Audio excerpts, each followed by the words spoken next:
Thanks for watching Crokinole Center. We're here in Tavistock, Ontario for the 2023 World Crokinole Championships, and it's been a long wait since the last World Championships, but we're back, and we're going to be following all the action to see who will be the world champion. We're down to the final six, the playoffs, the 5-game round robin to determine the world champions. Let's see how the teams got there. Top seed coming into the round, Connor Reinman, Jeremy Tracey, he scored 56 points. The hard-tongued father and son team, 55. The father and son team of the Slaters, 3-time world champions, 52 points. And the grandson and grandfather team of Bechtel and Kappas at 51 points. The brothers of Tracey and Tracey. And the longtime Crokinole friends, Kuepfer and Walsh, the final seed, making the playoffs. Just missing out, Dale Henry and Eric Miltenberg, Jason Bierling and Ray Bierling, just by a couple of points from making this playoff stage. So we're going to be jumping around to different boards here to follow all the action, but now we're going to get underway with Jeremy Tracey and Connor Reinman taking on Clare, Kuepfer, and Nathan Walsh. We'll be following this first game all the way through and giving you the highlights of the other games to follow. So Walsh does not get a roll there on that takeout attempt, and left a chance for Tracey, who knocks down the takeout 20. Clare Kuepfer just misses short on the open 20, and a good roll from Connor Reinman. That one's left in a spot for ricochet 20 for Tracey. But decision not to go for it, just go for the hit and stick. So a fall-through attempt here for Clare Kuepfer. Just a little bit offline, almost got it. And a nice roll there for Reinman. Oh, and Walsh goes through the disc and through the peg. Pretty narrow alley that he found there. And Tracey takes advantage with the open 20.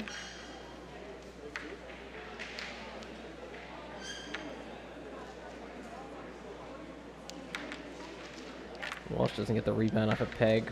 Rolls the shooter to the outside.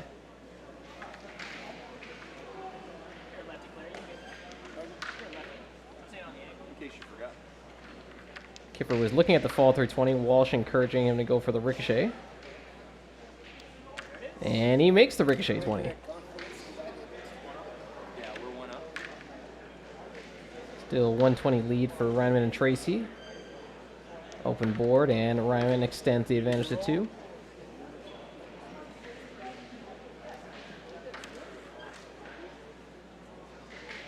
Another short ricochet shot here, and Tracey might... looks like he was going for it. Maybe just to throw on another 20. Chance for Kuepfer. Kuepfer makes it. But Reinman clinches the 2 points. The first 2 points of these playoffs with that open 20. 5 20s to 3 in that first round. You see that ricochet shot made by Clare Kuepfer.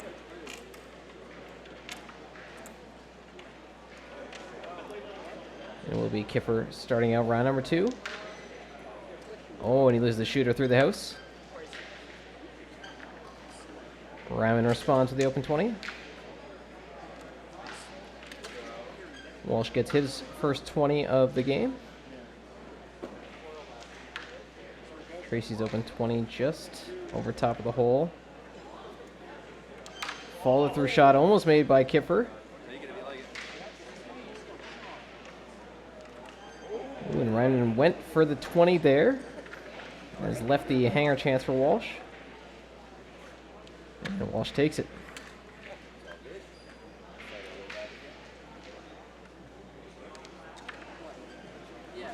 Tracey rolling in there a little bit.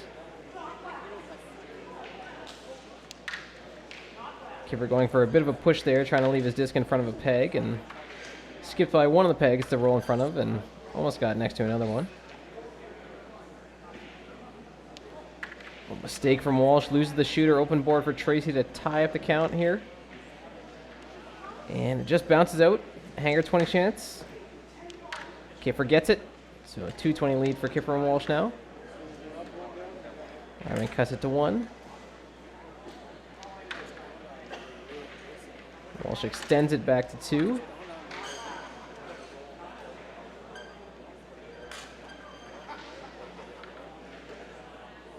That one just over top of the hole from Kuepfer. Chance here to tie the round Reinman can get the takeout and the 20. Just misses.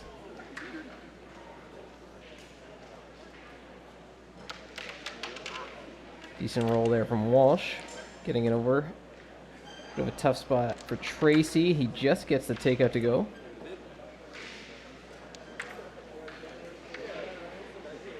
A shot here for Reinman as a follow through. Loses the shooter.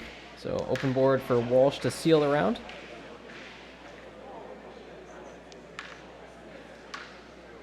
Oh, and he goes right through the house.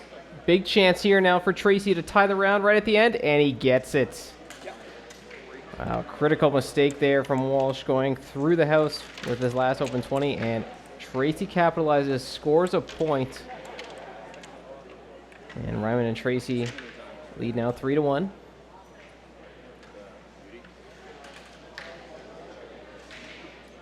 Reinman makes the open 20. Walsh overcompensating for hitting the last one too far. Just barely gets that one to touch the line.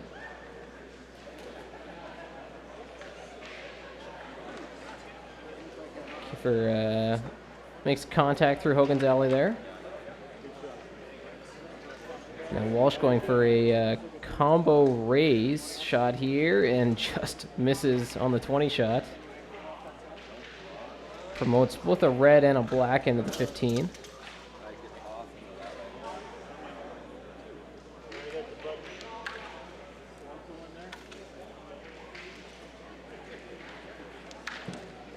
Kuepfer going for the short ricochet, it looks like here. Yes, just gets it to go. That puts Kuepfer and Walsh in a better spot now. They'll be facing 3 red discs here, but they do have the hammer. And lots of time to make some doubles to try to win this round. Walsh not going for a double there, just a single takeout. And didn't leave Tracey with anything to work with in terms of the 20 chance, and he doesn't get the takeout. That disc just stays on the 5.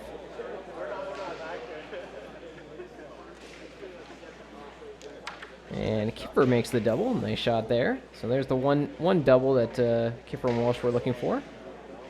And if they got another one, that would set them up really well to win this round.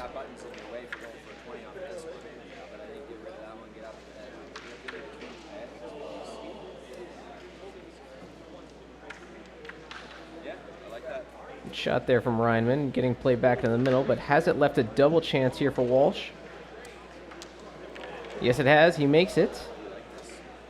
Good double there, but you can see Tracey and Reinman already deciding that they think they can score a 20 off that one in the 15, or specifically Reinman can score a 20 off the one in the 15.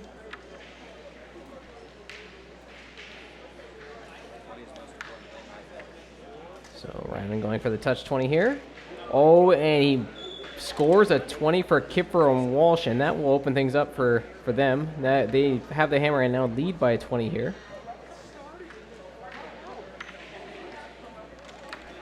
What a mistake right back from Walsh. Big whiff there. Lost the shooter and did not remove the red disc.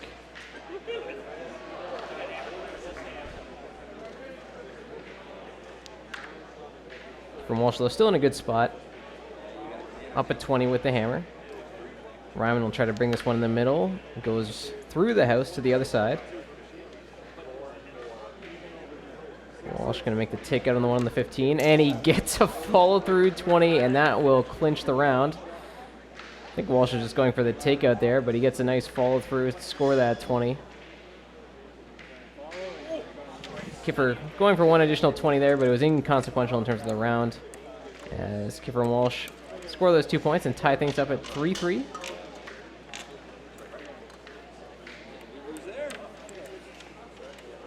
And it always seems to be in these doubles playoffs, it's a high percentage chance of getting ties at the end of the 5 games. So the first tiebreaker is the head-to-head result of the game.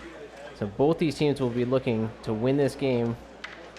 So if there's any tiebreaker, they will finish higher. Kuepfer going for the fall through 20, gets lots of action on it, and it just rattles around and stops, leaving a hanger chance. Reinman knocks it down. Walsh responds with the open 20. He's found his range there. Tracey doesn't leave any easy angle in there for Kuepfer to work with. Kuepfer just settles for bringing it into the 15. When Reinman going for the rollout, loses the shooter off the board. Chance here for Walsh. And Walsh hitting a good streak, open 20s lately. Tracey leaves that one a hanger chance for Kuepfer. Kuepfer had a similar shot to end off the last round. And similarly here, doesn't make the 20.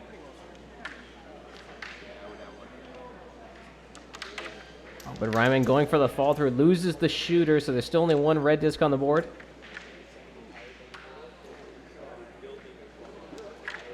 Walsh makes the takeout and leaves that black disc in a pretty nice spot.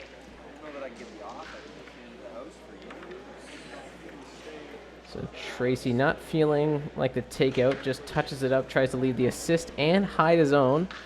The hide doesn't work out. Kuepfer can see that one and he makes it. And the assist didn't quite work out either, just pushed it a little bit too far. Reinman going for the ricochet double, which he makes. Let's see what Walsh tries to do here. Oh, Walsh goes for the ricochet 20 and almost made it. He was reaching for it. Just misses. Heavy hanger chance here for Tracey to tie the round. He gets it. That's a critical shot.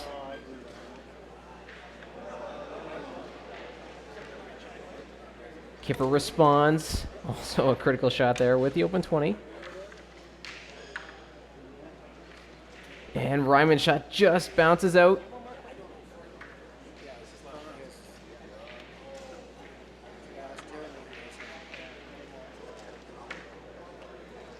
Walsh taking a look at this from many different angles. Settling at it, going straight on, and that's a nice roll. Only leaves Tracey the follow through.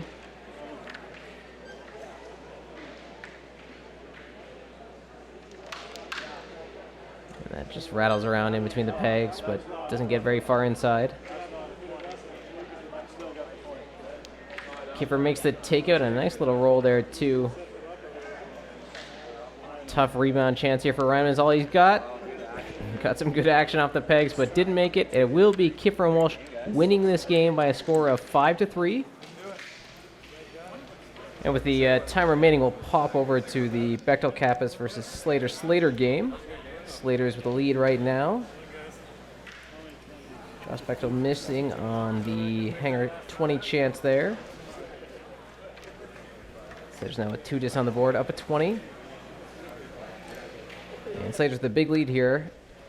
And a chance for a very strong start to this playoffs. If they can close out these final 2 points here. Bechtel, nice roll there to hide behind a peg.